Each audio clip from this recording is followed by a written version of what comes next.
I'm trying to figure out just how many people are going to be upset with this new video series. I've gone back and forth for a while, not sure if I should even do something like this because of how controversial and frustrating the reserve list is, but that got me thinking. The reserve list is the problem, not me, not any of you, the list. So today, we're going to talk about the best cards on the reserve list, still under $20 each, because all the reserve cards seem to be spiking and we're going to get left behind, and I'm not going to sit by and watch that happen any longer. List of all the cards we talk about will be in the description, as well as the cheapest prices you can still get them for. This might be the most disliked video I ever do. Hold on to your butts, friends, we're coming in hot.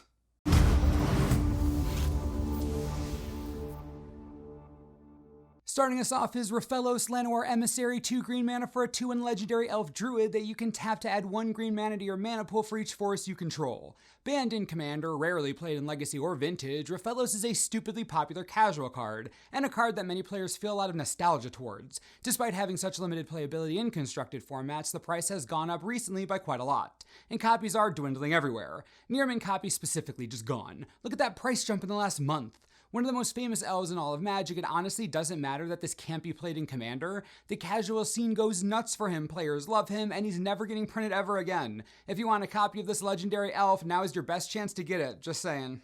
Coming in at number 9 is City of Solitude, 3 mana for an enchantment. Players can cast spells and activate abilities only during their own turns. Holy butts, we look at that price increase over the last month. Are you seriously kidding me?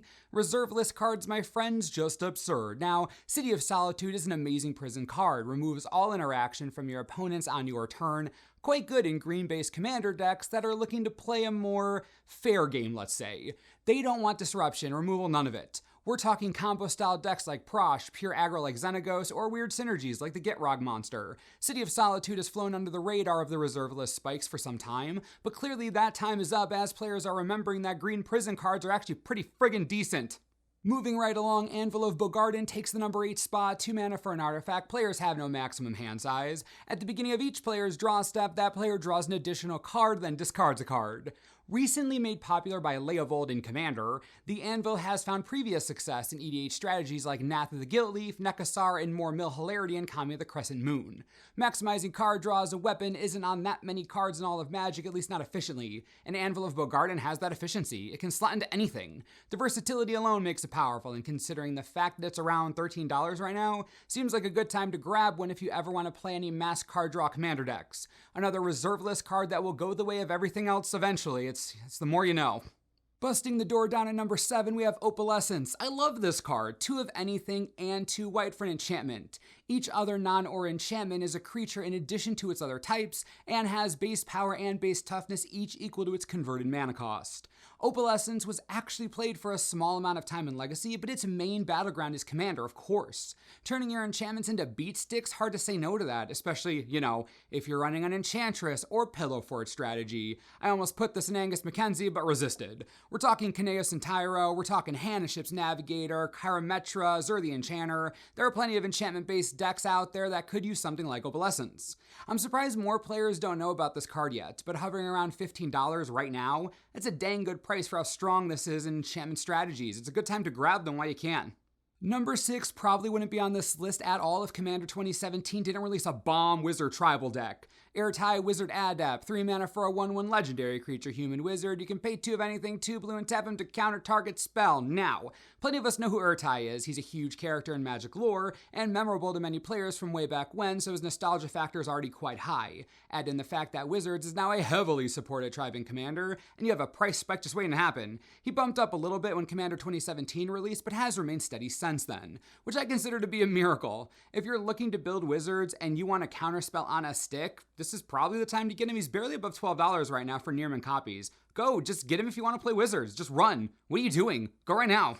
We're crashing into our top 5 with the least aggressive card on this list, Peacekeeper. 3 mana for a 1/1 human. At the beginning of your upkeep, sacrifice Peacekeeper unless you pay 2 mana. Creatures cannot attack. One of the best old school prison cards, Peacekeeper is infamous in Commander among those who are forced to play against it. It's in Angus Mackenzie, obviously. It's also found success in Karador, Gaddock, even Alicia. Peacekeeper is simple, the upkeep cost is basically nothing, and creatures can attack. It's genius, pure genius, and a rare from Weatherlight that can't be reprinted ever again. Look at this recent price spike. My goodness. It has settled a bit around $13 each, but of the cards we've spoken about so far, it's the most played in Commander and has the most direct impact on a game. That's why it's in the top 5. Peacekeeper is a real problem in that format. Don't say I didn't warn you. It's around this time that I really start thinking about how bad of an idea this video is, but it's already out there, right? You're watching it right now, which means I went through with my horrible mistake. Huh, oh well. Number 4, Scorched Ruins. If it would enter the battlefield, sacrifice 2 untapped lands instead. If you do, put the ruins onto the battlefield. If you don't, put it into its owner's hand. You can tap to add 4 colorless to your mana pool. Incredibly strong land card, especially since it makes a boatload of colorless mana, which now matters. If you look at its price history, it came to life after players discovered it existed in the wake of needing colorless mana sources. It spiked again early this year and has been cooling down, which means now's a great time to get it. Popular in Titania, Kozilek, other Kozilek, Gitrog Monster, and any other colorless deck you can think of. The Ruins is fairly popular in Commander, a rare from Weatherlight, so it isn't like distribution's amazing. Most copies are probably stored away in attics or basements. You can get near-mint copies for $15 right now, less for less-mint copies of course, but the price seems pretty dang fair considering it can never come back again. You need a sick colorless land, you need a great card for your graveyard land decks? Here's an answer. Alright, top 3. These are the best of the never being printed again under $20. It actually seems underwhelming when I say the whole thing. Anywho, number 3 is Kjeldoran Outpost. If it would enter the battlefield, sacrifice the plains instead. If you do, put it onto the battlefield. If you don't, put it into its owner's graveyard. You can tap it to add 1 white to your mana pool. You can also pay 2 mana and tap it to create a 1/1 white soldier creature token. This may not seem like the flashiest card, but do not underestimate the power to create soldiers in Commander. This card is Endarian nonsense, Riss, Afara, anything with battalion, any soldier-related anything. The Outpost is old school, of course, but sacrificing 1 land for a soldier producer, it's not so bad. Of course, players have seen this nonsense, and boom, that price spike. And while it has seen hilariously little play in constructed formats, EDH is where it shines. And you can see that reflected in the price. You can still get near-mint copies for $10 each, thank goodness. But if you enjoy playing these white weenie-style decks, you might want to grab one while it's solo. Gracing the number 2 spot on this list is my boy Karn Silver Golem, 5 mana for a 4/4 legendary artifact creature golem. Whenever Karn blocks or becomes blocked, it gets -4/+4 until end of turn. And you can pay 1 mana and target non-creature artifact becomes an artifact creature with power and toughness each equal to its converted mana cost until end of turn. To this day, Karn is one of the most popular colorless commanders, being edged out only by Kozilek the Great Distortion. In addition to his skill leading an army, he's also in a myriad of other artifact-based strategies, from Duretti to Memnarch to Arkham Dax and to Sidri and more. The dude's everywhere, and now he's historic in multiple ways, so as you can see, the price spike, pretty easy to explain. Now you can get copies of Karn for around $13 right now, which is a disturbingly good deal considering he's so dang popular. The reason he's so reasonably priced? He was in From the Vault Relics, a nice reminder that the reserve list means nothing, and Wizards can do whatever they want.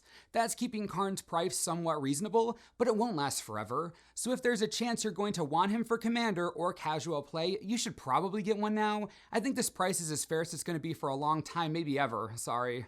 Here we are. By now, you must be super upset with me or laughing or a mixture of both. I'm sure emotions are running high, or I guess you don't care at all. Maybe you were recommended this video from the latest episode of The Muppets. I don't know, YouTube sucks. Right, we're getting off track. This is the best card on the reserve list right now under $20. It's Thawing Glaciers. A land card that enters the battlefield tapped. You can pay 1 and tap it to search your library for a basic land card. Put that card onto the battlefield tapped and then shuffle your library. Return the Glaciers to its owner's hand at the beginning of the next cleanup step. I know what you're thinking. This might seem dirtily, but this card performs 2 very important functions. First, it fixes you like no other land does over the course of the game. Second, it triggers landfall like a crazy beast possessed, and that's why it's in literal thousands of commander decks, including 4-color strategies, Patron of the Moon for land nonsense, Omnath so you can create endless elementals with that broken trigger, Obnixilis, Mina and Den, Derevi, hilarious synergy there. The card's useful and gives you whatever basic land you need pretty much whenever you need it. It's versatile, great for smoothing out a mana base if you're having trouble, and it's $15 right now, but it's been fluctuating lately, so I don't know how long it'll stay there.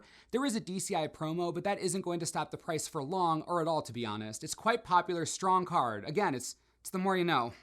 I'm honestly not even sure how to end a video like this. If you want any of the cards I talked about today, you can click the first link in the description. It'll bring you to the entire list and the cheapest prices on those cards. I hope this was at least somewhat helpful for you. If not that, at least maybe entertaining. The reserve list causes a lot of frustration, I know that, but I'm doing what I can within the confines I have. Hopefully y'all can save a bit of money here. Let me know what you think of the video, always looking for feedback. And as always, thanks for watching, and we'll see you next time.